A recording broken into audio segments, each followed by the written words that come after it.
So anyway, but I think Shane's work there is really important. Yeah, absolutely. And I think, but I think there is this weird relationship with that particular project. There is something that he maybe wasn't particularly. Yeah, we all have those. Yeah. I mean, that's the problem with architecture. It's such a complex, complicated and long-winded process that in the course of making a building, you know, there's almost always some kind of issues that come up, or there's always kind of bits of detritus that kind of hang rattling along behind you to do the projects. We were just talking the other day, and John was saying there's kind of two great moments, maybe three great moments. You know, when you first get the idea for a project, three I think it was, and you're so excited, and then when it's on site and the shape of it is appearing but it's not done, and then about 5 or 10 years after it's finished, and you walk around a corner and think, hey, that's not bad. Whereas just when it's finished is usually the dreadful bit when you're going, oh God, why is it not better? And so it's when you forget. when you just when you just see it as something in the world, you know, like seeing your child in the world. Oh, it's not that bad. Anyway. Yeah, is there a project that you see like that and think? I don't know. I mean, I think John expresses that more strongly than I do. I think the projects you feel uneasy about, very often you remain feeling uneasy about them. And the ones that you don't feel uneasy about, you know, there's some that you feel they're probably okay, and you'd feel that, but when they're finished. I mean, what's that? You know, this profession of ours. I was trying to tell Paolo as well. He just finished his 3rd year and is an impatient. It takes so much patience. It's like a profession of patience. And it's changed enormously since I started, even. Enormously. It's so much. Way? Well, it's much more hidebound by regulation and by restriction. The legal kind of contractual aspects of it are, I mean, the first regulation is just about what you can build and how you can build. Then there's the legal restrictions just about, procurement actually is really difficult. I mean, when we started practice, it seemed really hard. It seemed like we couldn't, but we did manage to get quite interesting projects to do. You know, we did the Irish Film Centre, was really our first public project. John was actually still working in the Office of Public Works when I got that, and then he left when it became clear it was going to turn into a project, and we'd set up our joint practice. But young people who were the age, people who were in our 30s, would find it very difficult to get a project like that now. And so other projects we subsequently did. The first school we did, which is just around the corner, Ranelagh School, took a really long time to come to fruition, as did the Film Centre, but we could do those as people in our 30s. And now procurement is absolutely, it's ludicrous. Every project you go for, it says you've got to show that you've done the same building type 3 times in the last 5 years. You think, okay, how does anyone ever do a building? You know, soon everyone would be dead who's done them 3, and there'd be nobody left to do them. John did sorry, I'm a bit wandering off, but a few years ago, because we were feeling really concerned about the way the profession is going, and that the younger generation, there's lots of really good architects here in their 40s, people I call young, like Taka, and in their late 30s, 40s into 50s, who are all doing houses. So John did a thing he was asked to do a short thing at the RIAI conference. So he chose to talk about that. But the way he did it was he looked at, we have a thing called the triennial gold medal here, which is, unlike the RIBA, it's given out every 3 years, but it's for a particular building. But the building has to be finished at least between 5 and 10 years. So it's for a building in use. And they give it every 3 years, and it's a big deal. So there only had been something like 30 awarded. So John decided to analyse the age of the people when they were appointed, whether they'd ever done a building like that before, whether they'd ever done anything before. And he concluded the average age was 34. And I think 90% or 95% had never done a building of that type before. They'd never done a school if they won it for a school, never done a church, and yet they win the highest prize in architecture. So he was trying to say, if you appoint a young person who's never done it before, you're going to get their attention, you're going to get fresh ideas, whatever. Anyway, I don't know. I mean, all the young people liked his presentation, but I don't know. But it is true. It's so difficult for people at a younger stage than us to break through. I guess something happened in Irish economy or culture in the 80s when you there was a bit of there was. but maybe the kind of EU regulations hadn't come in yet. The whole tightening up of procurement. People kind of could ask someone to do a project for them. You could just ask somebody. I mean, the Irish Film Centre, I can't remember the exact process, but we were quite friendly with the person who'd been in the College of Art when we were studying architecture and involved in student protests and demonstrations and occupations together. We remained friendly with him, and then he ended up running the Irish Film Institute and started talking to us. We started looking at sites for him, assessing sites. We did quite a few. And eventually we got appointed to do that project. And the funding did end up coming from Europe, but I think subsequently, you know, he couldn't have appointed us. Like a client we've done something for already can't appoint us without going through the process. It's not just Ireland, but I do think that here, and we're always complaining to the Institute, I think here they apply some of the regulations in a more literal way. Like, for example, about fees, you're not allowed to have fee scales anymore. It's the other thing. When we were young, like there was a fee scale, and the RIBA had it as well, and we always used it for British projects. RIBA fee scale, RIAI fee scale. It just tells you what percentage to charge for the building type and the size of the project, and there's no arguments. But that's, you know, that's against the competitions authority now. But in Germany, they still have fee scales. So Germany is the most bureaucratic European Union country, and they still use, you can still use a scale of fees. So I don't know. I just feel very sorry for people trying to get started. And so you think it's a question of there probably is also something in the cultural climate. Yes, there is. Yeah. Not because you've now sort of painted a picture of a kind of regulatory climate, regulatory environment, which for sure has changed and become more hostile. But surely there's also something cultural, like you taught. I mean, I would say, I mean, on your subject of influence or whatever, I'm not sure if that's the word you use.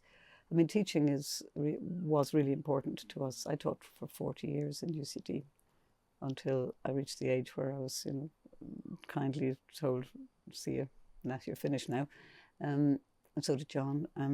But I was taught by Shane in first year. We had a fantastic first year, actually.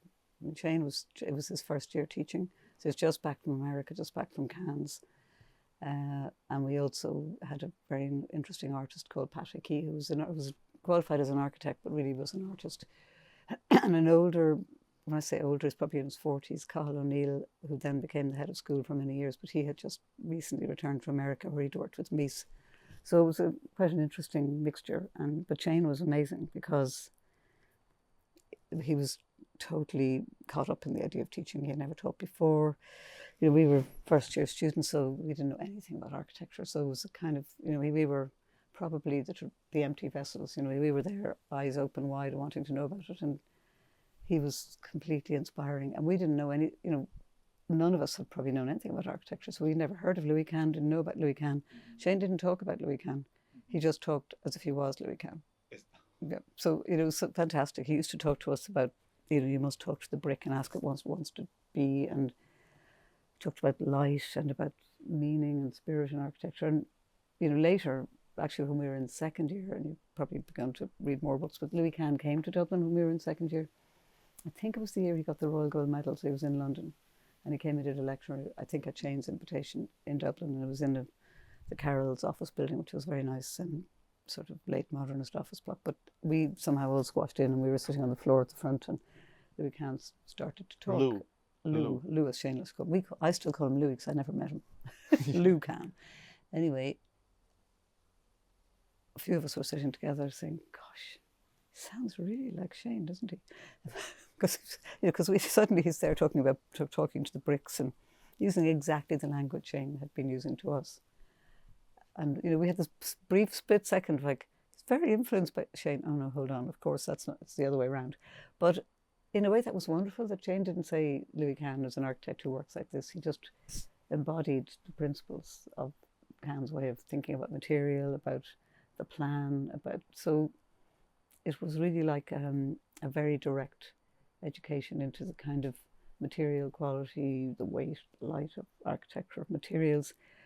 It kind of divided our year because a certain percentage of us just thought we were just kind of like, this is the most interesting thing I've ever heard, and the whole way. I mean, that's the amazing thing about starting to study architecture. And you walk down the street after a week and you realise you're seeing the world in a different way than you saw it before. You sort of think, oh yeah, there's that wall. But some of the people in our year just thought, who's that guy? It's so pretentious, all that rubbish about talking to bricks. So actually, weirdly, the kind of rift between the others who became known as the lads in the year and the people who, the rift never healed. We always remained sort and of where separate are they groups. now? Some of them probably the ones that refuse to talk probably to running bricks. successful businesses. Okay. Retired from successful businesses, actually, I would say, most of them. Yeah. It was, but so we had that wonderful first year, and then the next 4 years were terrible. We went straight into second year where an English guy who was running the year was very kind of cynical, and he was part of a certain kind of movement of, he described himself as a kind of liberal, but we didn't find him that liberal. But he opened the year by saying, well, you can forget all that rubbish you learned last year because we're not going to have any of that sort of stuff here. And I think, again, the same group who had, sort of went, okay, you've drawn a line. I know which side of it I'm on, and it's not your side. So people, and we had a lot of very commercial people teaching us in the later years, absolutely no inspiration. In fact, in second year, Shane used to come down, he used to come in the evening and sometimes, teach a group of us, offline, because he could see that we were all finding this really difficult, that they didn't want to talk about architecture. They wanted to talk about business or else there was a period when kind of neo-Georgian, neo-Victorian architecture was starting to be done by commercial architects. And they were seriously expecting us to engage with something like that. I remember in third year, a lot of us had just been to see Corb's buildings the summer before. We were totally inspired by his houses. And we were asked to design a pub restaurant on Dublin's quays. And we all did these Le Corbusian kind of 4-story with ramps that were obviously much too steep and great facades with split windows. And actually the people who were teaching us, they were so kind of out of touch and also unable to judge people that they thought that we were, winding them up, that we weren't serious with what we were doing. And they thought we were being somehow jokey, whereas in fact, we were completely living it. And they couldn't see that. And actually, that's also really disturbing. People who are teaching don't understand which students are actually serious about what they're doing and which are just towing the line.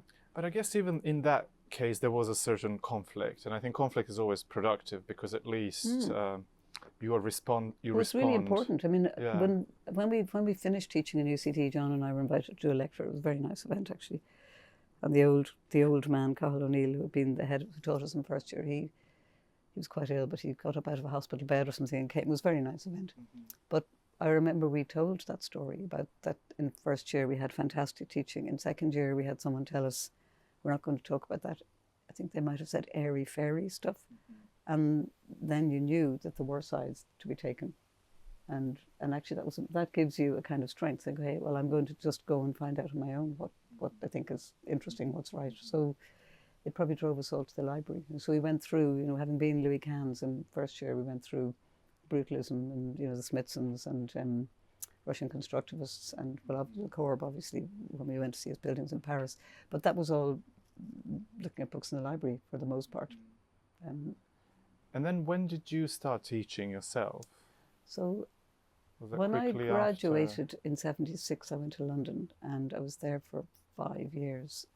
And then I came back in 81, that must be. And actually Shane phoned me and asked me if I want to teach with him in fourth year. And I said yes. So I started teaching then. And we taught together for a few years. Shane's tough, he's tough. I was teaching part-time. I didn't have a proper contract. A lot of us were, so you actually were paid for the hours you taught. And that was what I was mostly living on. I was trying to do small projects of my own, and that was taking a while to get going. I remember Shane wanted to do a church as a design project in fourth year. And I was, very anti-clerical and very kind of, not, against the Catholic Church in Ireland. And I said, no, I don't think we should be doing a church as a project, Shane. I mean, I would actually love to design a church now or maybe old, but and actually there is a theory that atheists design the best churches. But I thought, no, we don't. I was really upset. I thought, no, Shane, can we not, why, let's not do a church. And so we had this meeting in the boardroom,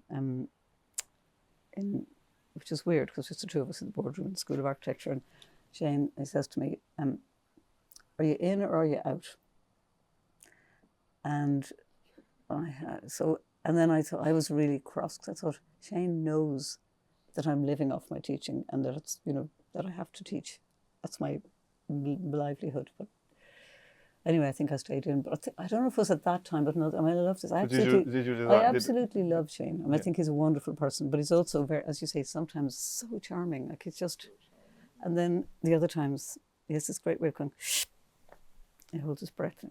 But possibly at that same meeting, he said something, or he didn't say anything. And I thought, I'm not going to say anything if he's not going to say anything. And I think we sat in a room for half an hour. Neither of us said anything. Because I thought, I'm not going to say anything if he doesn't say anything. But actually... That's good practice. Yeah. That's good practice for, but for life in architecture. Yeah, exactly. Well, it is, yeah. He's great, I think. He's... I think he's very deep. And I mean, maybe it's the thing when you meet someone when you're 18 and you're very influenced by them. I mean, it's not just that, but I think he has an amazing kind of charm and he has some fantastic qualities. I think that some of his work is wonderful. I particularly think the Trinity work is great in some of his houses. I mean, the Cork is amazing, but it's kind of, I don't know, sometimes I see it all together. I think, wow, it's kind of almost over the top. Although I do think it's really strong and it's really powerful in its kind of urban gesture. And I love that he was able to do it. Like in the lecture in London at the Royal Academy, he talked about all these, special kitchens and chimneys. And I thought, well, isn't that great that, it was a technical college cookery school. It was not some kind of high-powered thing. And he was able to, inspire them to allow him to build like that. And it was that's playful. Fantastic. There was a lot of play there. Yeah, there is. It's play, but it's also quite formal. And I think it's very formal, all the chimneys and stuff. But the door, I don't know if you recall this really long, really tall door. Yeah. Mm. What's that about? I mean, we have to ask him tomorrow. But well, I mean, you might, the door in that building. You might remember he opened his lecture. A door. No. Well. Oh, you mean the one in the one into the casino at Marino that he started his lecture talking about. I know about that door, but there was a door in Cork Institute. There is a door that goes into one of the dining halls, which is probably, I would say, 8 meters tall, but very the size of a regular. I think it's about. I think that's one of the great things about Shane. I think it's about, by something being extreme, it holds a real kind of power and intensity, and the doorness of the door. I mean, the way he spoke about the door in the casino at Marino at the lecture, I can't remember the words he used, but I wrote them down, and it was something like, he's pointing at this door. This door has influenced me, or this door, and that door is. I mean, and so those are some of the things he would have talked to us about the casino when we were students as well. But he loves things that are intensely themselves. I think that door is so much a kind of portal of entrance. It's by being extreme, it expresses its portalness. Its function. Its I mean, I like that a lot. I mean, I just feel, I don't know. I feel that Shane hasn't had the opportunity to build as many public or cultural buildings as he should have. Because Irish architecture. It's also probably a choice. It might be a choice, but Irish architecture kind of took off in maybe the end of the 20th century, early 21st, and I mean, I don't know, in your project, I mean, Shane. But you were building now. Yeah, we were building, and then Grafton were building, but Shane de Blacam probably was the first critical practice to be set up and was an inspiration for everybody that they did set up. And they had they had the wonderful office in Dawson Street, and Rachel Chidlow, who's a very good friend of mine, was one of the people who Shane talked about. I had photographs of her in the lecture. She worked a lot on the Trinity work with Shane very closely. And Paul Keogh was there for a while, who's now Rachel's, well, it was already a couple, they're married to each other. Kevin Kieran, I mean, a lot of people who were very close friends of ours so for our generation, the fact that they existed was hugely important, that they were doing serious architectural work out of a beautiful space in Dublin, and they were not compromising in any way. They were doing you know, they could have been anywhere. And they're so generous as well, because maybe not so much about sharing work, but we had all these, because none of us had any work, we had all these projects in our heads. We wanted to do exhibitions about stuff. And at one point we did a thing, we did a project we set up a group we called the City Architecture Studio, and I think 5 of us, or maybe more, and we did a project for the whole of the quays of Dublin, all of which were derelict or abandoned at the time. Subsequently all got covered in horrible buildings. So it was a big project, and we each took a piece. We did a master plan, and then we each took a piece and worked it up, and we had that. And then we were also doing an exhibition about Aldo Rossi, and Shane and John offered us this room that they had above their office in Dawson Street. Beautiful room, as a gallery, and we painted it an amazing shade of blue, and we called it the Blue Studio. And we ran a few. We had the Aldo Rossi, might have been the first exhibition. Then we had the one of City of our own work, and then we did well, actually partly maybe through teaching. Maybe in Shane and I we did an exhibition about some Adolf Loos work that the students in 4th year made drawings for, and so they just gave us that space to do it with what we wished to have exhibitions in. And this is interesting, because then you saw the importance of exhibiting architecture. Absolutely. And at the same time, one of the people who was part of our group, let's say, was John O'Regan, who was a bit younger than us, maybe. I don't know if any of us taught him, possibly not, in UCD. He started running the Student Architecture magazine when he was a student of architecture, and maybe in 3rd year, and then he went into 4th year, and then he got more and more serious. It was called Column.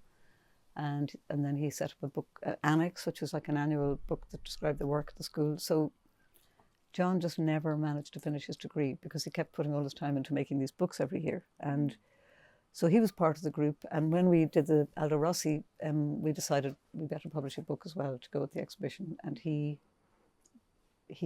became a publisher to publish this little book, which is a little blue book, same colour as the walls, about this size. And we just had some original writings. I wrote an introduction, Paul wrote something.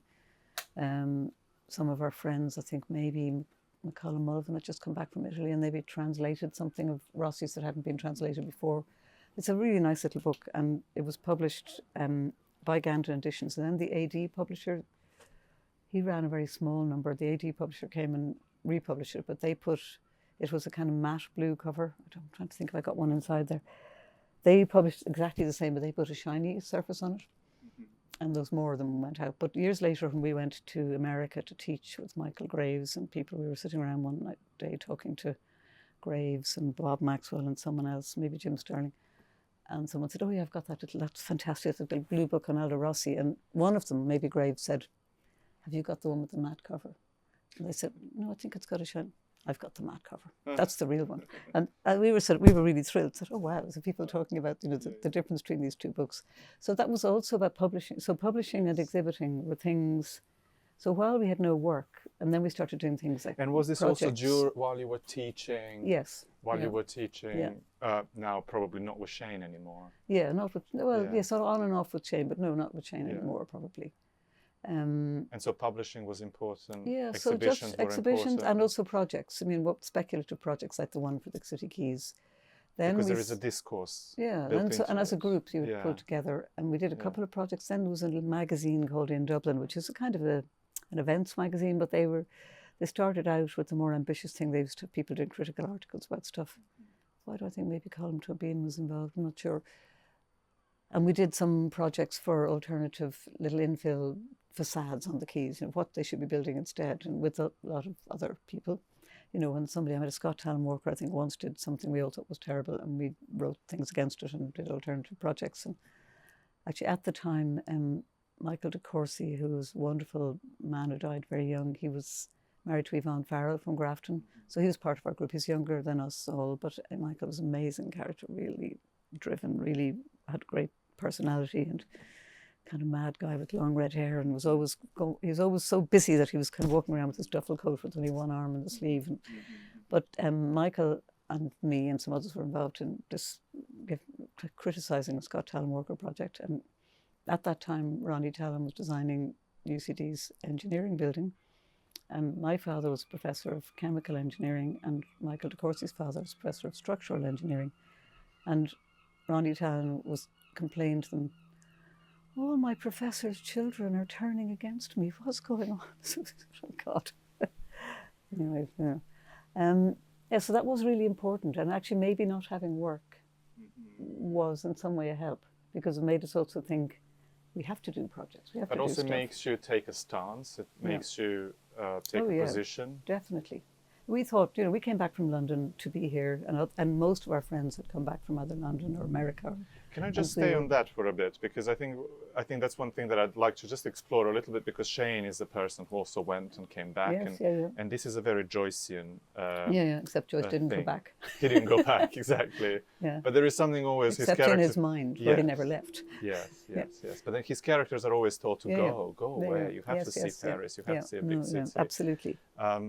But so there's something in that as well. We absolutely had to go. I mean, I think because, as I said, Black Memoir, which I think was established maybe around in the late 70s, I'm not sure what year. But until then, there was no critical practice in Ireland. All the practice was commercial offices. It all felt very cynical to us. They were all getting caught up in this neo whatever. And we just thought, we cannot stay here. There's nothing to learn. There's nothing to do here. And it felt like London was a really good plan. London was an amazing place to be, because it was 76. John and I went together to London, and it was also, nobody had any work there. So there was a lot of talk and lectures and projects, and the AA had, lectures, I don't know, every week they seemed to have lectures. And at the same time, Peter Cook was running ArtNet around the corner from the AA. I can't remember exactly where, somewhere quite near the AA. And they all sat on deck chairs, and Peter Eisenman and someone else, or Cedric Price. Yeah, Cedric Price would have an office around the corner somewhere. I remember the Central College of Art. You know that building? It's beautiful, kind of. Royal College of Art. No, Central. It was an old art college where lectures used to be held. It was a kind of arts and crafts, really lovely building. But there was a big column in the space, and I do remember Cedric Price used to always stand behind the column so he could shout things, during the lecture if people are. That's what we need today. Peter Eisenman doing a talk and Cedric Price shouting at him. And so there was a huge amount of cultural activity around architecture in London in the 70s. It was, Rem Koolhaas and Elias Angelis were, writing their books and doing amazing projects, and everybody thought they were the kind of architects who were obviously never going to build anything. That they weren't building architects; they were kind of paper architects. They were doing all that projects. That amazing one about the swimming pool that was powered. People swimming sailed from Europe to New York by people swimming in the opposite direction, and there was something to do with Russian constructivism, and it was really polemical and exciting. And all those projects they did seemed to be done by people who were very unlikely to turn into building architects, which of course was not true at all. It seems that that's what it took. Yeah. Yes, I think that's an amazing thing. So I was working, when I went to London first, I was working for Spence and Webster, who were a small, very small practice, who were very Miesian. And they had won a big competition for a new Parliament House building in London. And in some ways, that might have been the scourge of their lives, because somehow just never happened, and things kept grinding along. And in a way, for them, they just kept wanting that to happen. And it was almost too big a project that wasn't going to happen, and distracted them from. They didn't have a normal trajectory up through sort of medium-sized, whatever, projects. But they were very nice to work with. And they were known as the two Robins, because they were both called Robin Spence and Robin Webster. But, I mean, that slightly brings me back to UCD. So as well as the other thing that was happening in UCD, as well as Shane, for us, was what was called the Flying Circus, which were all these young English architects who were teaching, coming over Flying Circus. They were flying in and doing a day and going back and forth. And that came about because in the late 60s, the students in the school went on some kind of revolt or strike, because the way they were being taught was so out of touch with anything that was going on in contemporary architecture. They were, drawing classical columns and stuff and whatever. So the RIBA, who recognised the school, came over and agreed that there was a crisis. And they said that they were going to remove recognition of the school unless they appointed an interim head who they would nominate. So it's surprisingly such a proactive thing to do. So a man called Ivor Smith, who's the architect of Park Hill in Sheffield, which is now being refurbished by different architects. Yeah. Ivor is fantastic too. So he was appointed, and maybe he might have moved to Ireland, or I don't remember whether he was actually living there. He was there a lot, and he brought with him then what were known as the Grunt Group, which is Ed Jones, Chris Cross, Mike Gold, and Jeremy Dixon, and then John Miller, Alan Cahoon, a guy, John Ray, who was a history lecturer, Rodney Mace, we were very excited because he was a member of the Communist Party and he was a history and theory lecturer. So it totally changed. In first year we were doing the kind of classical columns and the history of architecture, and then later. But in the studios, we never had those people because they were always teaching the years ahead of us. And we were watching these really cool guys in black velvet suits walking down the corridor going like the Rolling Stones. And how come we don't have those guys? But we got to know them and they were so friendly. They would kind of wander into other studios and talk to you if you wanted to. So when we went to London, we felt perfectly, entitled to knock on the door and say, "Hello, Ed Jones, can you help me to get a job?" And he would. Or another man, Adrian Gale, who just taught very part-time, taught us in fourth year. I remember spending a whole afternoon sitting in his office while he phoned around all his friends to see if he could get a job. And then he was the one who said in the end, it was in Covent Garden, "Have you tried the two Robins?" And I said, "No, I don't know who the two Robins are." I said, "Oh, they're very good." I said, "I'll just give them a ring." And he phoned up and they said, "Oh, actually, maybe we do need someone." So he said, "Do you want to go ask them?" So they just went and walked around the corner and started work with them the next day. So it was, so all through our life in London, the contact with all of those people remained strong. So what you brought back was the kind of discursiveness of that environment. Yes. Some practical experience and seeing how a practice can be run or not. Yeah. And then you of course start you teach and then you start your own practice. Yeah. And then O'Donnell Tuomey, when was that formulated as a... That was in, I think it was 88, it was either 88 or 89. So as I say, John came back from London a year before I did. Both he and Paul Keogh came back because they were offered jobs in the Office of Public Works, and it seemed like an amazing opportunity to be given public buildings to do. And actually John did build two buildings while he was there. He built a laboratory building out in the State Farm outside Dublin, and he built a children's courthouse in Dublin. Both quite, in the kind of postmodern historical phase. More so the children's court than the laboratory, which actually I think has been recently restored, and well, it doesn't quite have a preservation order on it. It's kind of, they're looking after it very well. So he was doing that, and I started doing small projects for people, and then we were doing a new house in Sligo for friends, and surviving on teaching and doing competitions and projects. And then the Film Centre, I was working for the Film Centre for a while, looking at sites and doing feasibility studies and options. And then when they bought the site that they finally moved to the old Quaker headquarters, John left the Office of Public Works and we set up together. So yeah, for a while it was just SHEILA O'Donnell, architect. I had a lovely office in College Green opposite the Trinity College. And we stayed there until about early 90s, I think, which felt like quite a long time, but I realise it's very long now. Maybe 93 we moved to the same office we're in now. But yes, I think that seeing all those people who were definitely operating as architects, but actually weren't building buildings because they didn't have commissions, but knowing that they were not giving up a kind of belief in the importance of architecture and the power of it was really important to us. So we felt, we could come back, and we're all most people probably living off teaching or other things, but thinking I'm not going to. My father kept saying to me, "I think you should get a job in Scott Talon Walker." I'm saying, "No, I'm not going to work in Scott Talon Walker." Every Sunday dinners would end. I had to say, "Look, just stop saying that to me, because I'm just not going to do that." Anyway, it was a kind of, why don't you get a proper job? And I used to get, then there'd be a standoff between me and my father for weeks. Everything. Dare you speak to me like that? I've got a proper job. I'm teaching, and anyway, we were right and he was wrong. I mean, I think that's what we felt. You had to hold on and do the things, and anything you did had to be done well, even if it's a small thing. And what were the kind of the principles that you built into the practice that then translated into spaces, forms? Well, I think that when we left London, it was just when Michael Graves had become very powerful internationally, and Leo Creer, of course, incredibly powerful. And a lot of the people, we knew Leo Creer quite well, but a lot of our friends were very influenced by him. Slightly older friends like Ed Jones or other people, Leo had a big impact on them. And we just felt that, because we loved the early New York 5 work. And then when Graves went very historicist, So we felt that things were getting just, we didn't like that scene that was beginning to take over, kind of over decorative, applied decoration that meant to, there's a lot of American people really analyze work, but it's not, really, postmodernism, but with a kind of a quasi-intellectual storyline. But so we just wanted to kind of get back to basics. So when we came back here, we never used to drive when we lived in. So it was a response. You had to drive. So yeah. So we bought a little car, a Citroen Tudor or something, and we just started driving around Ireland, looking at old, ruined mill buildings and tower houses, and we realised that.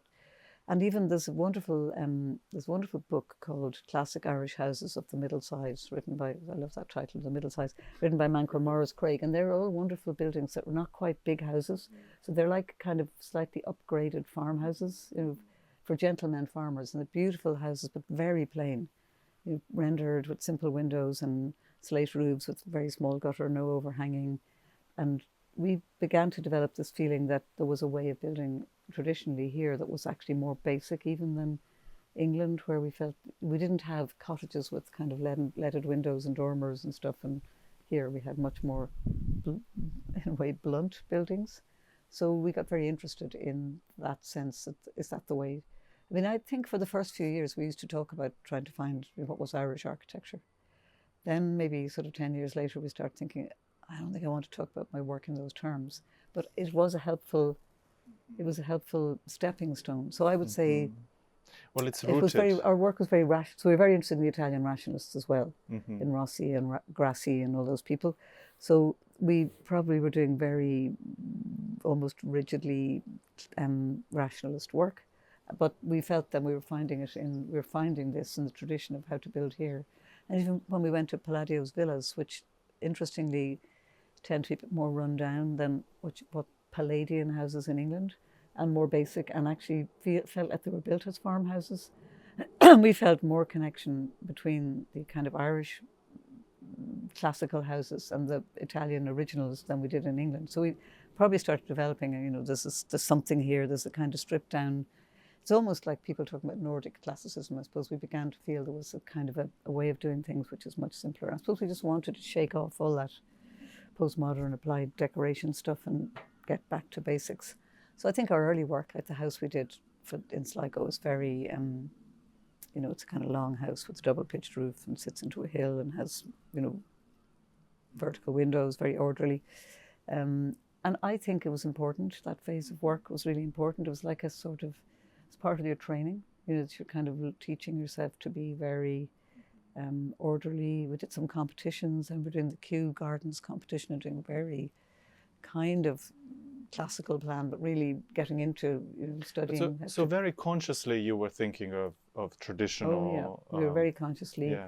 Well, I think we just wanted to try and find out what was back to the kind of basic essential, to try and find the essential the essence of things, and not be applying stuff to it. And were there any contemporary references? Let's say Kahn. Would Kahn was always there. Something a bit more acceptable. Rossi was definitely, and I think for us, well, we went, one year, in the middle of our time in London, we went when we all got sacked out of our jobs because nobody had any work anymore. Sterling had no work, and Spence and Webster had no work, and we all got sacked. So we all went off to Rome for a trip, and we went to see Rossi's Gallery housing outside Milan on the way down. And that was wonderful, I thought. Then a few years later, John and I went back to look at the Modern Cemetery, which is really, it was one of, probably that competition was won around the time we were in London, the most beautiful drawings, and this amazing one drawing where the plan framed all the other drawings, and it was wonderful. But then we went to see Modern Cemetery, and it was just so badly built, and so it didn't have any material quality or any construction quality, and I think we were really shocked and really disappointed, and realized that in a way how something is made, what the materials are really important. It was a kind of weird cheap render product with tiny little specky stones in it or something, which is it's just because he writes about all these amazing Lombardy farmhouses and beautiful buildings that he shows in his own writings about architecture, and they have a kind of ground bearing into the ground construction. So that was a bit, shocking. And yeah, I mean, I don't know what else was. Let's say if we just, I mean, I'm just curious for the purpose of this research, the link to Khan via Shane, for instance. Have you ever gone and looked at Khan and then maybe looking at the Khanian joinery and that translating into some of your work? Of course we have. Yeah. I mean, we have. Probably, we didn't go to America when we were students. It was not long after Vietnam, and there was still a kind of, I don't want to go to America feeling. And so the first time both John and I went to America was when Michael Graves invited us to teach with him in Princeton, which was kind of interesting because we'd been, he's one of the reasons, well, it wasn't really him, the reason we left London, but his influence was, but we thought it was a really interesting opportunity. We thought, okay, we'll go. It was just for a short stint, and actually John went for maybe half a semester. I just went over for 2 weeks because we had a small child by then. But that was, so when we went there, we were able to go and see things. And I don't know if it was on that trip, but maybe the first one we saw was the Exeter Library, which is a fantastic building, I think, just really wonderful. But even without seeing his buildings, we had all the books about Khan, and we were looking at his timber windows and his brick and so definitely, I think we felt the sensibility of Khan related to what we felt was a sensibility that was appropriate here. Which is a sensibility to material. Yeah, to material, very much. Yeah. And I think that, the whole timber window thing, which is funny because, I mean, we did a lot of them earlier, we still do them. Not here, we've gone for the steel. I can see some nice timber at the back there. Yeah, we've got a little bit. I mean, yes, we built our little bathroom box, and that's right, those are timber. But we were, because we were doing a studio, it's just funny about these windows, just because we wanted to do the traditional steel windows. Mm-hmm. But with the building regs, we had some of the architects in the office were working on this, and we were saying, okay, we're going to do W20s, which all those early buildings we all loved, had them. And actually, I think we used some in the Irish Film Centre as well. Mm-hmm. But the regulations now have changed so much about thermal performance. So then Jitka, who's a Czech woman who works with us, who does a lot of detailing, said, no, we can't use them. We said, okay, W15. She said, nope, we can't use them either. 75. And it's got to be 75 millimetres thick, and because it's triple glazing and whatever. So anyway, okay. I still like them, but they are not as skinny as the ones we would have liked. But anyway, the timber windows, so timber windows, brick, render. I mean, we're still really interested in, like John's laboratory in Abbottstown is a kind of yellow ochre painted rough cast render building. And I think that the use of, in the Irish Film Centre, we used, it's a partly old building, partly new, but we used, we mixed big bags of yellow ochre pigment into sand and cement render for one wall, and then we used cobalt pigment in another wall, whereas we were trying to use that kind of polished plaster that people like Carlo Scarpa used. And so we're very interested in Scarpa as well, although probably found, I mean, it's always, some of Scarpa's work is a bit much, and yet he's fantastic and really important, I think, and we would be still very influenced just by... I think this definitely resonates with some of that Chirini Stampalia. Yeah, we don't have any little tiles stuck into the walls. Yeah, that would, yeah. But there's lots of things. I mean, I think cutting into land is something we're very interested as well. And as it happens, John might have told you that this end of our garden was always at a lower level because the lane is at a lower level. Mm-hmm. So we had this level change. Yeah, but there's also it's to do with the Georgian houses are built that way. They're built with the land was the real land. They built up. Yes. Yeah, and they dug out and they built. The houses were dug down and the terrace was built up. So, yeah, I mean, so we would have looked, so we did go to see Khan. We eventually went to, we saw the ones probably on the East Coast, mostly in the beginning. We had a really great visit to the Fisher House once, when the Fishers were still there, which was amazing. John has been to the Esherick House, I haven't. But then we went on a trip for John's 50th birthday. We were doing lectures in the East Coast, and we flew to see Kimball, which is in Texas, near Dallas in Texas, and then we went over to California to see the La Jolla, to see the Salk Institute. So we have seen a lot of Khan, and a lot of them have since. Well, the Kimball has since been altered. It was before piano got going at it that we saw it. Is there anything in Khan that you don't like? I was talking to Neil McLaughlin the other day, and he was, of course, saying that joinery is something very powerful, but maybe those big gestures are something that... Yes, and some of his... Maybe he's talking about his Indian work, is he? Or in his very, yeah. Or even Exeter Library, I guess it has that monumental... Oh, it has in the middle, the big hole. The circle. Yeah, I mean, I don't think I would do it in the sense of being influenced, but I actually really respect it and I like it in that context, because I think that is part of the essence of Can, that he made those big structures and big things, and then he clad it maybe in the bricks and the windows. And I haven't seen any of his Indian work, which does look amazing. I think Kimball is wonderful, and it's actually a bit different from a lot of his other buildings because of the concrete, because of the vaults. I think that's one of the most beautiful buildings I've ever been in. And do you ever do you feel any affiliation to the sort of deconstructivists? No, I think. Mm-hmm. You know, that's if you want a quick answer. I think not really. No. Because that's, I suppose, the opposite of me talking about wanting things to have meaning and be sitting on the ground and have a kind of essential quality. I think some of it feels a bit like another version of postmodernism. It's a kind of another pull apart and... Okay, maybe I should say why I'm asking the question, and that is the playfulness of your work, the fact that you're quite comfortable with angles. Yes, no, we are, and And where does that sit? Well, I think it... Because I said our work was very kind of orderly and rational in the beginning, and that was all part of the wanting to... It's not wanting to purify, and it's not, but it's almost like we wanted to kind of shake off something we'd begun to feel was a bit sugary or something about the work was happening in people we knew in London. Then when we did the film centre, it was really interesting because it's our first serious project and took ages because they were raising funds.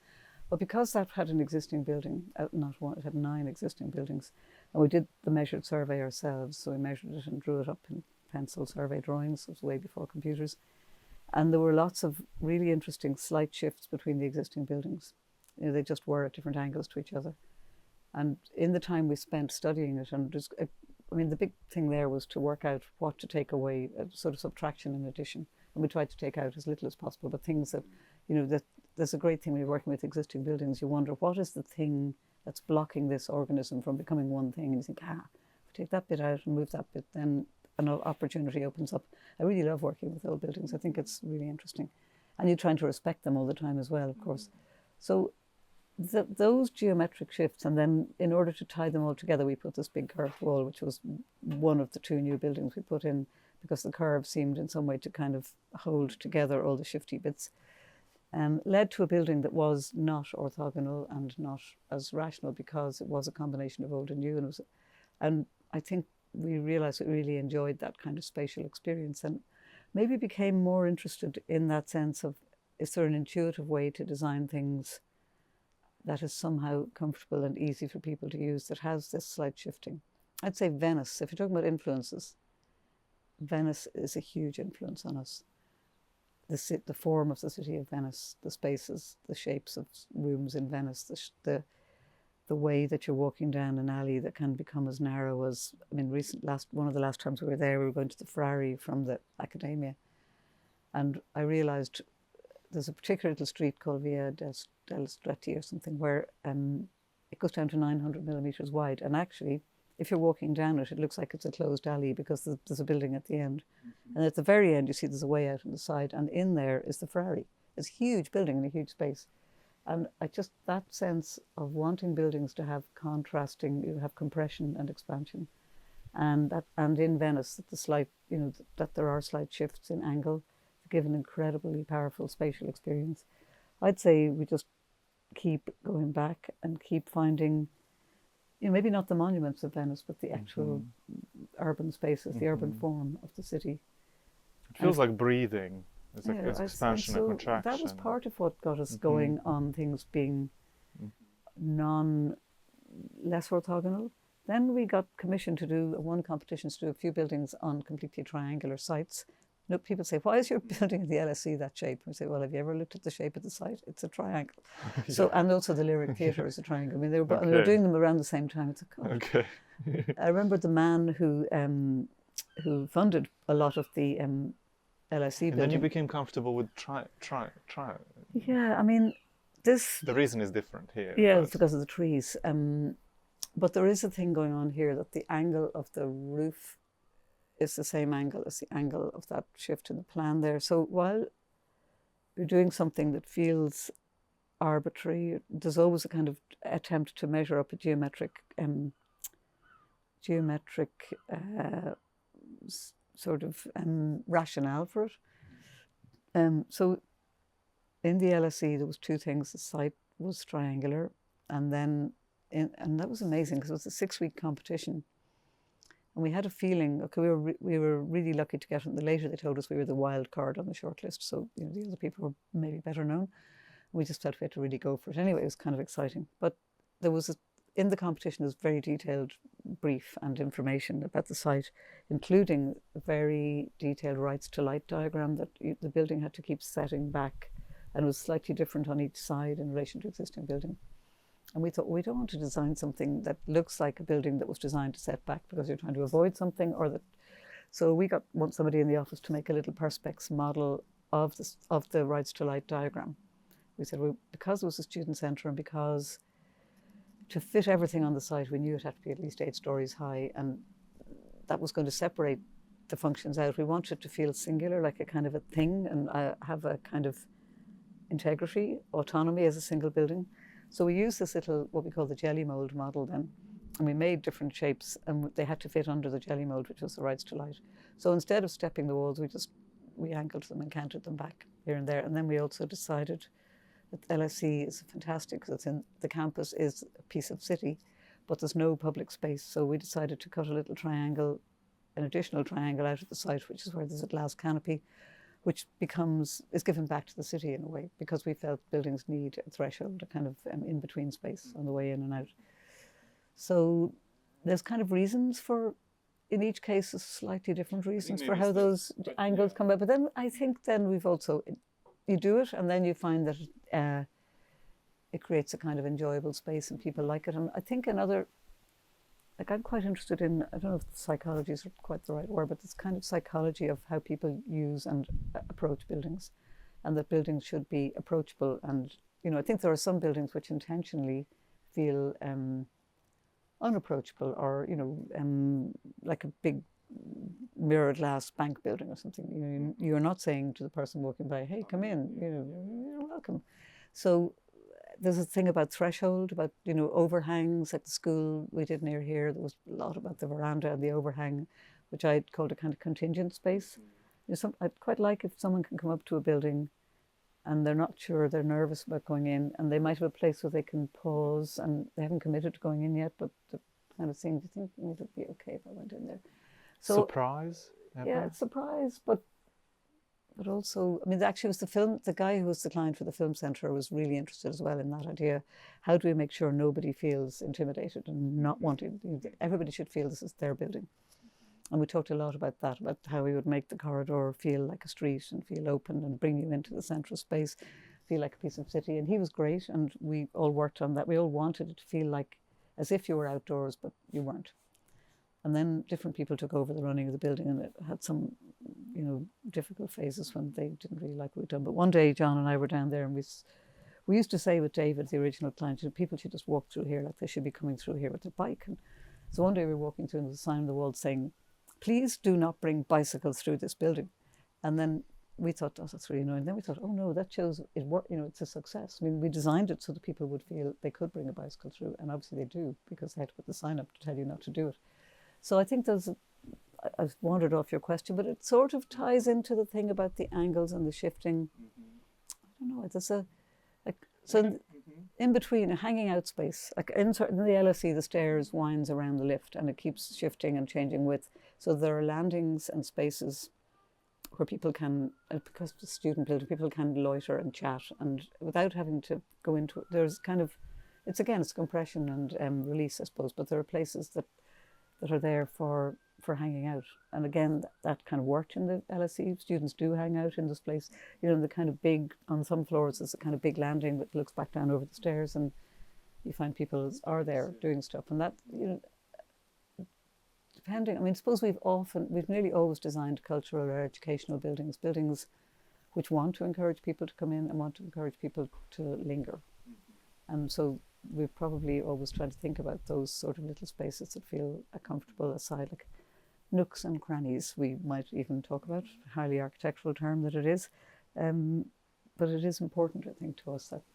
And some sense of connection. We were looking at your housing project earlier. We walked past and took a few pictures.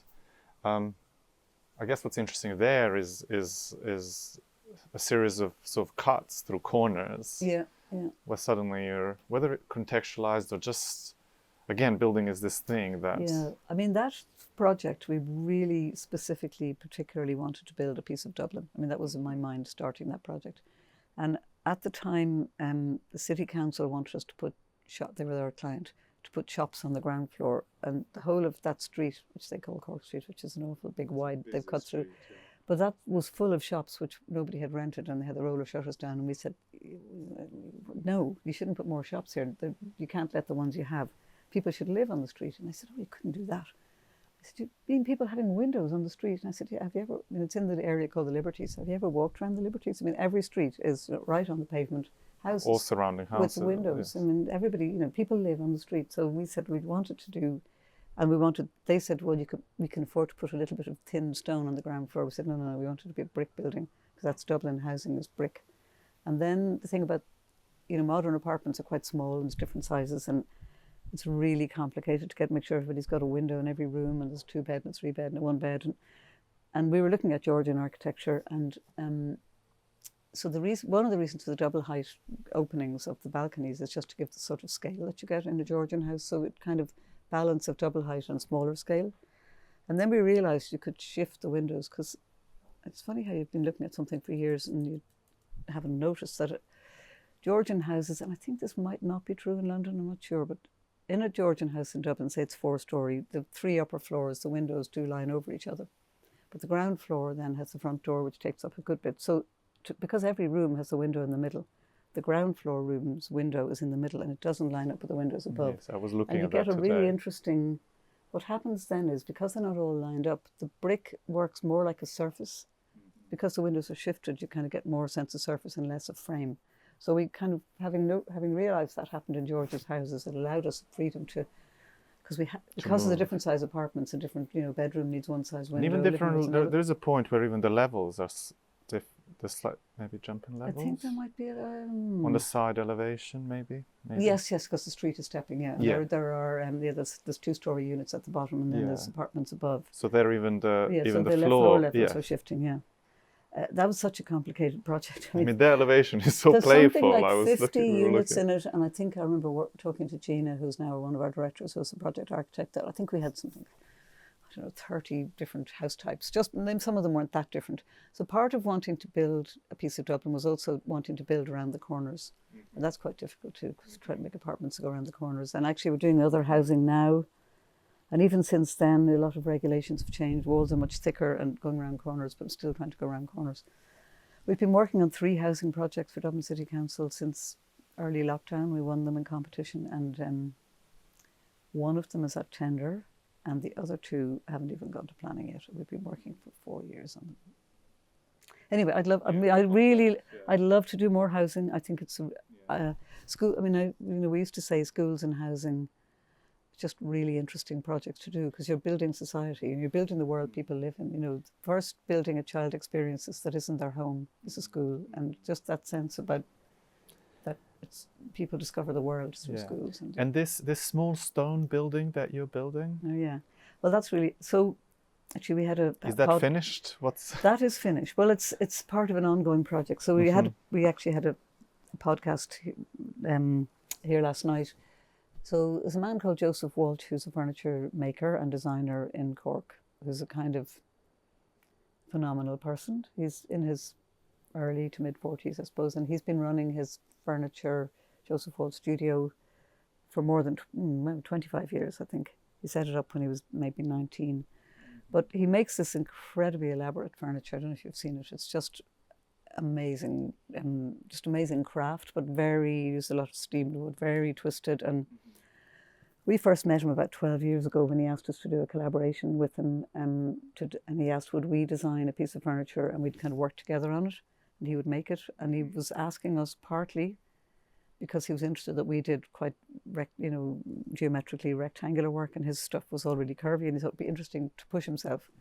So we started working on that, and somehow there's been a lot of collaborations. But Joseph is very, very successful, When we first met him, most of his furniture still is sold in New York or in Middle East, and you know, Vignoli puts tables into all his buildings, and even then they were $150,000 or something. So he's in this farmland, his family's farmland in West Cork. He's got a huge workshop building with maybe about 10 or 12, some Japanese, some Irish, some European working, but he's very interested in craft and making, and so every year for the last 6 or 7 years he's had an event called Making in September, where he invites people, artists, makers, craftspeople from around the world to talk about making, and there are events and stuff. So 3 years ago he approached us again and said, I'm just interested in craft, and people think craft is about making little kind of fancy bowls and elaborate metalwork.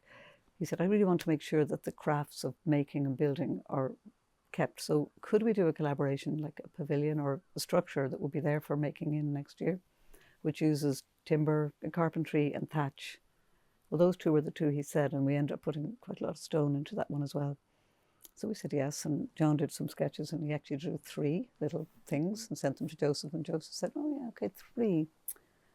Yeah, I wasn't really thinking of 3. He said, okay, well, tell you, why don't we do 1 a year for 3 years? We said, okay. So anyway, we built the first one. There were originally 3 options. No, there were 3. John wanted to build a little 3. group of okay. 3. Yeah, okay. a little, it was being, you know, 3 thatched timber structures. Yeah. So we built the first one, and it was so with local carpenters, and he brought over a Japanese guy to teach everybody how to do amazing, dry, beautiful Japanese joinery joints. And then the thatching was really interesting. So he wanted to make it very plainer, very clean, and so that the thatchers we were working with were used to doing sort of more curvy stuff. And it was but what was really interesting is we learned from them, they learned from us, because there's only certain things you can do with thatch. So it took, I mean, it's quite big. I don't know if you've seen this. I've seen it. It's a, you know, it's a big thing, but it's a roof held up. It's a roof held up on timber structure, so it's open. But it takes you back to but what. It has a stone floor and then a beautiful kind of little retaining stone wall because of a level change. And the stone was quarried by a guy who works with Joseph out of Joseph's land, and the reeds for the thatch were all grown somewhere quite locally in the year before and saved up.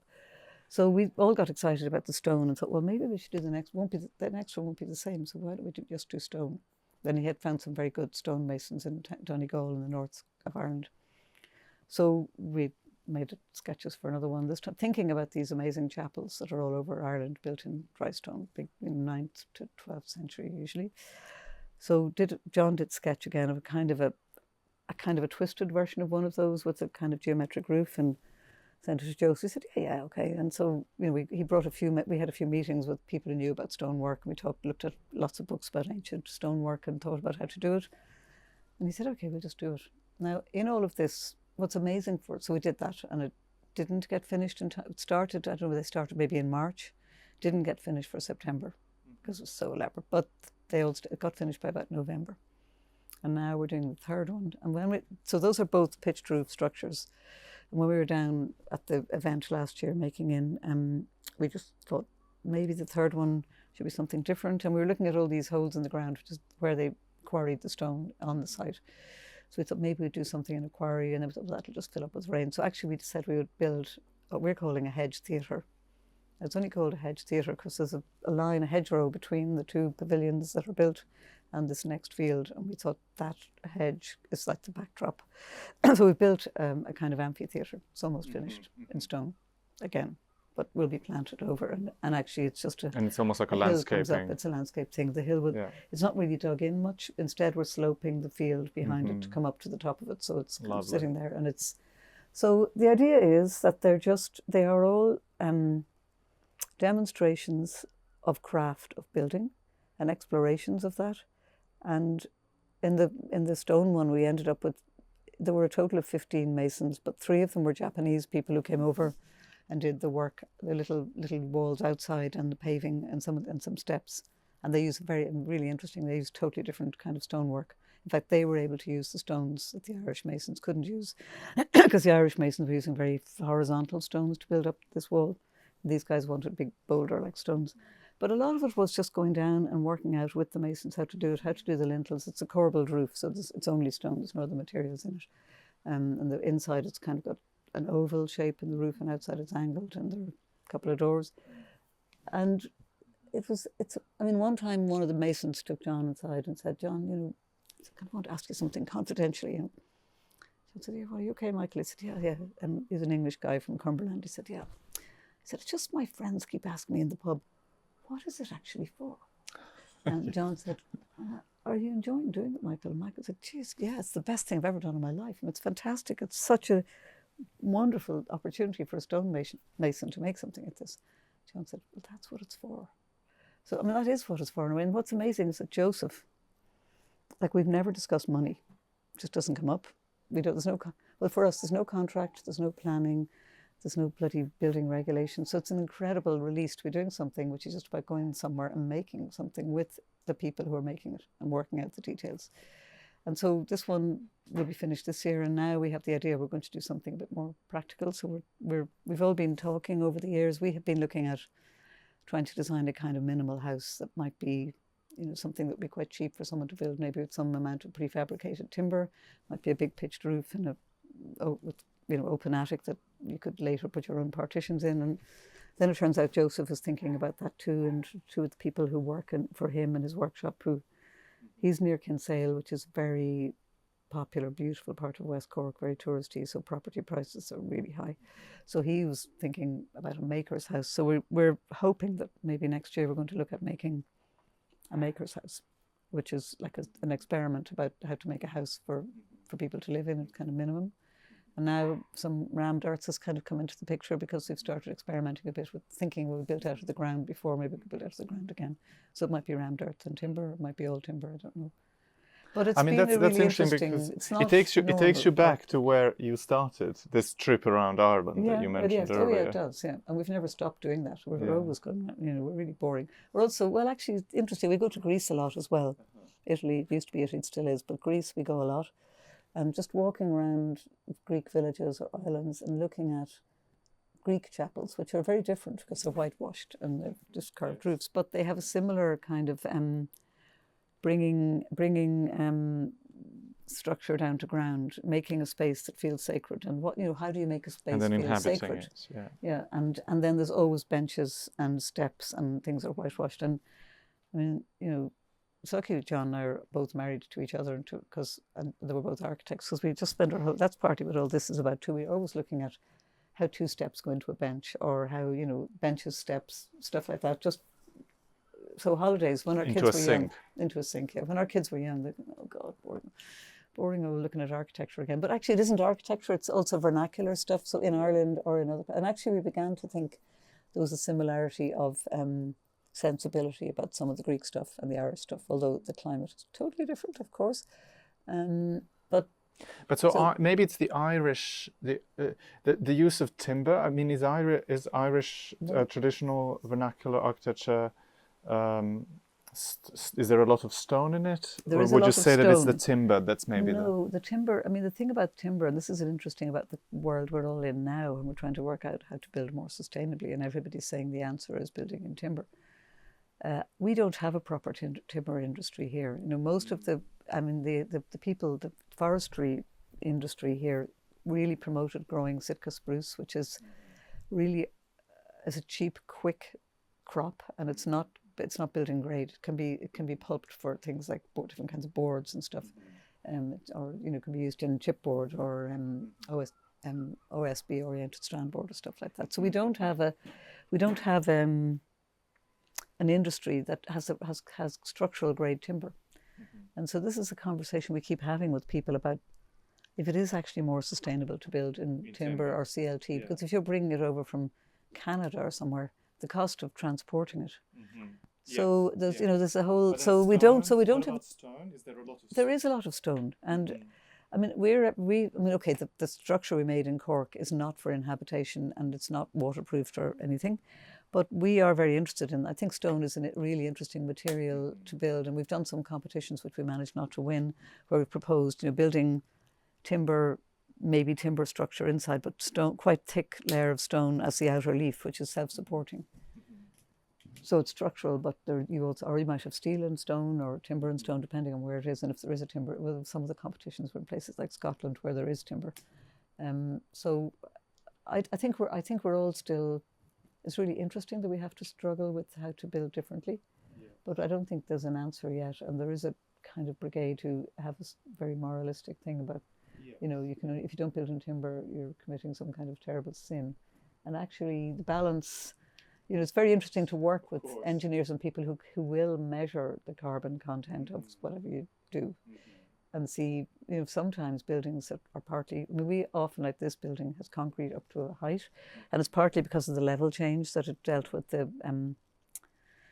retaining, and then above that, the structure of this studio is timber, and then it's clad in brick, and you know the walls are very thick because of the amount of insulation that's in them, and apparently, you know, you hardly need to turn the heating on at all, or whatever. So and how deep are the foundations? Probably not very deep. No, I can't actually remember how deep they are.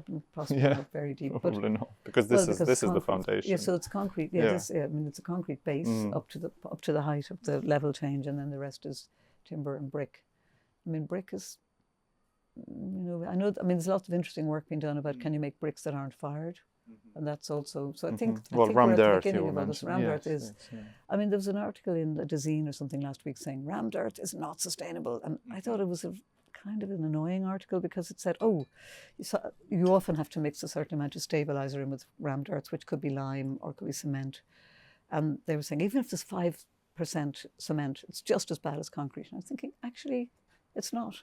Like if it's 5% cement and the rest is earth, it isn't, and the earth is also coming from the site, so there's no transport costs. So I think, and so what people are saying is not 100% sustainable, but we're working towards finding the right way to do. I mean, we're working towards considering, knowing the impact of what we do, but we are a profession that is impactful. Like we are.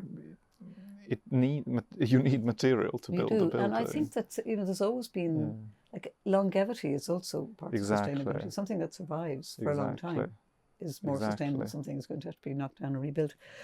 Also orientation and, you know, using the light, using the heat, the sun, or whatever, or avoiding it, whichever it is you need to do. I mean, I think we've always felt that we always tried to do naturally ventilated use, and the reason we did use, you know, until recently concrete was good because if you had exposed concrete, the thermal mass of the concrete, I mean in the LSE, the thermal mass of the concrete really works for the heating and cooling of that building. And even we have a ribbed concrete slab in the gym, and there's no air conditioning in the gym, and we were all kind of worried and nervous. That, but what the thermal mass does is... But it works. Yeah, it does work. Wow, and even the first summer after it was built was very hot. Excuse me, and we were kind of... But it does work. So it's a bit like learning from ancient history. There are also lessons from recent history about some things that are just kind of sensibly were sustainable. Now the concrete thing has become an issue, but there are still lessons out of all that which might have some application in how we build. I think, you know, buildings that are made out of kind of composite structures are going to become something that's quite common, that you use you use the minimum amount of materials that are more carbon heavy in their making or in their actual embodied carbon. So I think it still is an area of exploration and discovery. Yeah. And I guess these few projects that you mentioned that came as if they're just someone had an idea to do a little pavilion, but actually you're using them as a testing ground and learning from that. We are. There's also a kind of fun aspect to them, which is, you know, is important. And collaboration is so interesting. Like we're collaborating with someone whose own work is making things in timber and also making things that look very different from ours. But yet we were just agreeing last night at this podcast, Joseph was here, that we've never had an argument. You know, we've always, because there are certain principles at the sort of bottom of it about a belief in craft, a belief in making, a belief in the value of making and material and craft, and of longevity and of respecting the people who make things. I think that was what's really great about doing the stone building, that the masons, they just were so happy to make something like that, and that their work was so respected. And actually in the end we'd made drawings, and then Joseph has some people in work for him who made some CAD drawings, and we did a lot of models which we would work on together. But we set it out with string then, and so there was these big long strings which were set out at the beginning and were there till the end. And those guys were you know, aligning the sharp corners of the stone to a piece of string. You know, they'd measure something, they go away, they cut it, they bring it back, and the feeling that everybody's working, that everybody can see what it is they're aiming at, although it's just a couple of pieces of string. But also in the air. respect each other's I think each other's medium almost. Yeah, and they realised that, after a while, that we respected them, and that we were trying to do the corners in the same stone, and it became clear. Of course. They did a sample, and we said, that's really good. And they said, well, it's not. We said, why not? They said, because we broke 10 other stones in getting those 3 to work in the corner. And, that's not sustainable. You can't keep trying to cut stone and then it breaks. So we need to use a different kind of stone for the corners. So we had to keep moving slightly further away from the site to find a stone that would work. And then recently we were looking at some old chapels around Ireland and realised the corners are always built in a different stone. Yeah. They use the local field stone to make the walls, and the corners are always different. Wow! And you learned it by trying. Yeah, you just do it, and then you're looking at, because there's a beautiful chapel on an island just off the west coast where we have a house. We have a house in the mainland where they have an event every year, a kind of celebration of. There's a mass set outside this chapel. Neil McLaughlin knows it very well because he brought his students. Is that the one with this cross? Yeah, that he's done. Which then he's translated. He's used in his building. So, but that's. Buildings like that are very inspiring to us, just to see strength and simplicity of the form, and that the construction in that case is corbelled stone, and that it has this feeling of that the material is the same all the way through, and it goes up. It's a roof and it's a wall, and it gives you this feeling, which the Greek chapels have as well, of just being like you're surrounded by one thing when you're inside. There's a few chapels in the island we go to in Greece where they're half built into a cliff. So one half of the wall is actually kind of rough cliff, and the other carved half is, out. Yes, and not even really carved sometimes. And, the roughness of the stone is left. So I think we're endlessly fascinated by things like that, like some Greek monasteries we went to last year on the mainland in the Peloponnese, just amazing. In this Did you go into the tops of those? We haven't been to those ones, the Meteora or something. Meteora, we haven't been there. This was the Lucios Gorge, which is a very deep gorge, and there are 3, I think, monasteries built into the cliff sides of the gorges, and they're just actually you walk around on these timber bridges and flying stairs, and then when you're leaving, you're walking along the other side, and you look back, you think, oh my God, did we actually walk along that thing that looks like it's about these little lightweight timber? And inside those, there's also incredible cliff faces, and so but some of them have amazing kind of mixed up bits of old corrugated iron for the roofs. There's an amazing combination of stone and iron and wood, but it's that sense of the power of place. I think place is really important to us, and we're always trying to start a project by understanding the essence of a place, or what the meaning of it, or what does this place need. So I think we would never come to a project with a thing I want ready. To do this. One of those, we'd never. Yes. So I really want to do this. Yeah. No, I think we'd wait and see what it wants to do, and that goes back to Shane. You're asking bricks what they want to do. Well, we ask places what they. So you are talking to bricks. Oh, we're talking to bricks all the time. Look, I'm talking to these bricks here as I'm sitting here. Well, these bricks are made in Italy, and they're the same bricks we specified for the theatre building that's just finishing in London, the Sadler's Wells Theatre. Sadler's Wells in Stratford. In Stratford. Yeah. So we went with the clients a few times out to the brick factory, and it's a family-run factory, and they're amazing people. But there's a lot of special bricks. So there's no cut bricks here, and there are with the angles. The angles. In Sadler's Wells, there's also a lot of special bricks. So those bricks, they're specials there. Yeah, they can see that. So they're not full-size bricks. So there's, everything is sculpted. And well, we realised that with the LSE that they were handmade bricks too, and every brick is made in a wooden mould. Yes. So the wooden mould can be any shape. Thrown. Yeah, we've great films of the guys in this place, because they also used in Sadler's Wells very big brick tiles about this thick on the roof, and making those takes a huge. I mean, the guys throwing this huge lump of clay. Yeah, guys are incredible throwing them in. Yeah. So and that, I mean, okay, the bricks are fired then, which does call into question their sustainability, but that's an amazing craft as well, the making of bricks. And we used English brick in the LSE, and that company doesn't exist anymore, I think. But that was, we made lots of specials, and I think there were 100 and something special bricks types. And actually one of the young architects in the office, Laura Harty, drew all the bricks in beautiful 3-dimensional drawings. She was at a lecture apparently in London a few years ago where somebody in Neil's office was talking about one of his buildings, and they showed this set of drawings they had, which were axonometrics of bricks colour-coded. And Laura stood up in the end and said, you know, how dare you show that drawing? You know, that drawing is just copied from O'Donnell and Tuomey's, because that's, and they said, well, okay, we were looking at those drawings and we didn't mean to associate Laura, because she had drawn all these drawings. But we said, look, it's okay, you know, it's okay. People, you know, influence. People of course, do things exactly. It's all right. See it as a positive just very thing. offended because she had drawn. But it has, and so there's the craft of architects as well. Yeah, you know, yeah. someone like her. And, maybe just like a final question, and then maybe we can just look around a bit. Yeah. But it's actually what you've just said about the place, the importance of place, and Shane talking a lot about the importance of place. And we spent an evening with him the other day. Went to a pub and then to a nice hotel, so it's quieter.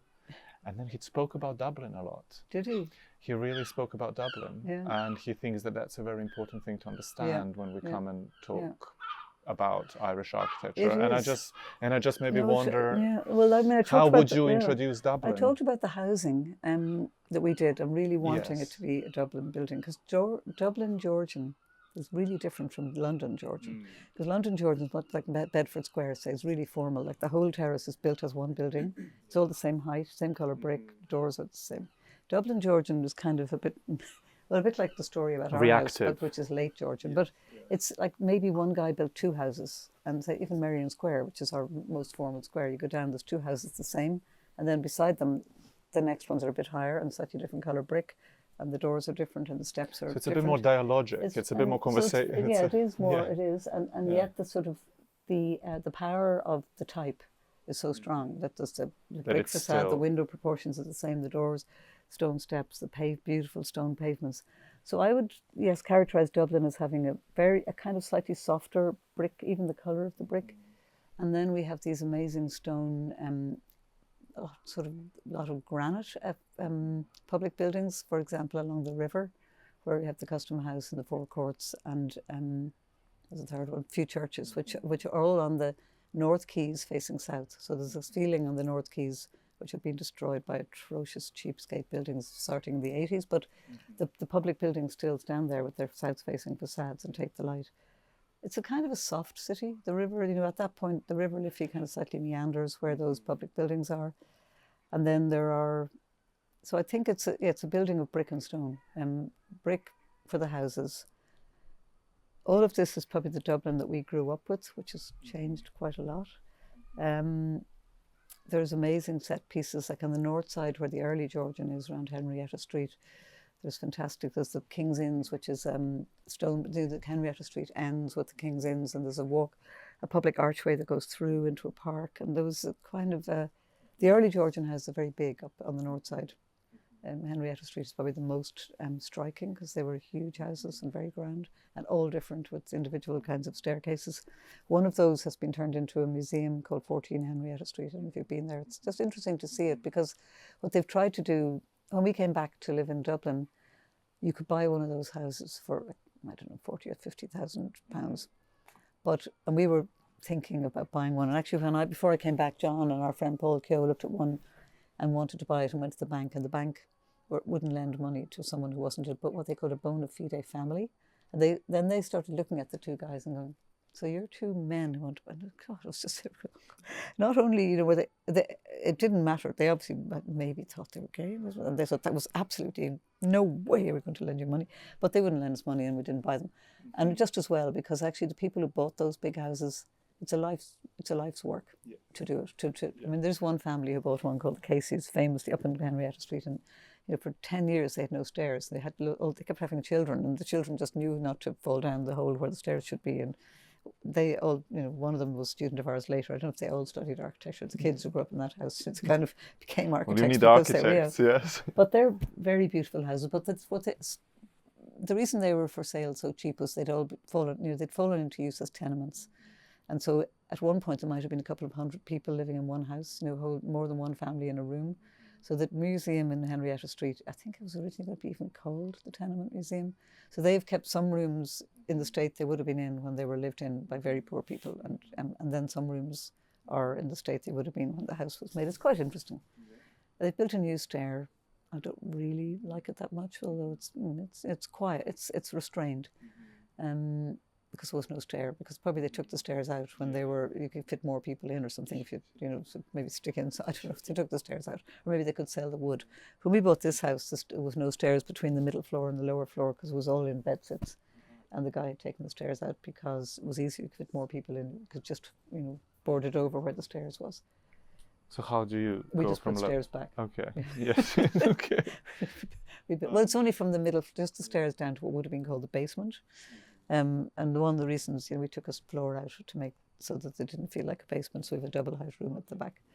We did a lot of things to the house, and we didn't know then that the house had once been part of the house next door. And I quite like that that's part of it. That you've discovered, and then you've only recently discovered that very recently.